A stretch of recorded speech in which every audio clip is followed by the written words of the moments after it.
السلام عليكم ورحمة الله وبركاته، أهلا بيكم في قناة مواد سيارات. هننزل النهارده فيديو جديد عن أسباب الرعشة في جسم العربية وفي الطارة وفي دان الفرامل. لو أنت أول مرة تتفرج على القناة ما تنساش تعمل لايك واشتراك في القناة.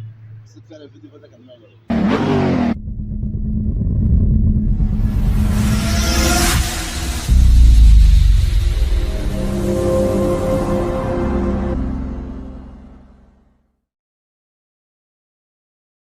زي ما قلت لكم في اول الفيديو هنتكلم عن الرعشه في جسم العربيه. العربيه دي طبعا فيها كل حاجه، فيها رعشه في جسم العربيه وفيها رعشه، كان فيها رعشه في البدال الفرامل، كان فيها رعشه في الطور. تعالى بقى اقرب هنا كده.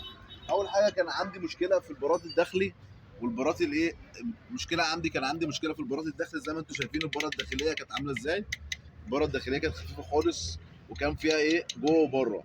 طبعا لما يكون البره الداخليه او البره الخارجيه زي ما قلت لكم في فيديوهاتي قبل كده، لما يكون فيها بوش جوه وبره، دي تعمل معاك رعشه في الطاره، تعمل معاك رعشه زي الترصيص بالظبط، طب انا دلوقتي العربيه دي كان معايا مشكله في البارات الداخلي، وكان عندي مشكله في الكاوتش، وكان عندي مشكله في الايه في الكبانه الداخليه. زي ما انتم شايفين كده، ده الكوبلين الداخلي، ده اللي كان بيعمل رعشه في جسم العربيه. يبقى انا لو عندي رعشه في جسم العربيه كلها، يبقى ده انا عندي مشكله في كوبلين داخلي، عندي رعشه في بدال الفرامل، يبقى انا عندي مشكله في الطنابير. زي ما انتم شايفين هنا كده، الطنابير دي احنا لسه خارطينها من اسبوع وغيرنا لها طقم تيل، علشان طبعا بردك معلومه، لان الناس اللي بتيجي تخرط الطنابير تيجي تركب، لو انت عندك تيل جديد ومركبه بقالك يوم على طنابير قديمه او مش مخروطه، ما ينفعش تركبها تاني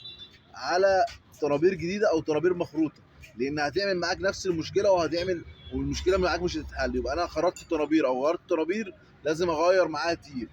عندي مشكله في رعشه زي رعشه الترصيص بالظبط، ابص زي ما قلت لكم، ابص على البارات الخارجي او البارات الداخلي. البارات الخارجي لو خفيفه، والبارات الداخلي لو خفيفه وفيها بوش داخلي وخارجي، دي تعمل معاك مشكله في الايه في الطاره، تعمل معاك مشكله في الطاره. يبقى انا مشكله رعشه في الطاره، يبقى براد داخلي او خارجي او ترصيص او كاوتش. مشكله في رعشه في جسم العربيه، هيبقى براد داخلي، قصدي هيبقى كبالين داخليه او اكس كوبلين فيه مشكله. عندي رعشه في بدال الفرامل، هيبقى عندي رعشه في الايه في الطنابير نفسها، هيبقى عندي الطنابير فيها ريجه او لوح. ده فيديو عن اسباب الرعشه في جسم العربيه، واسباب الرعشه في الطاره، واسباب الرعشه في بدال الفرامل.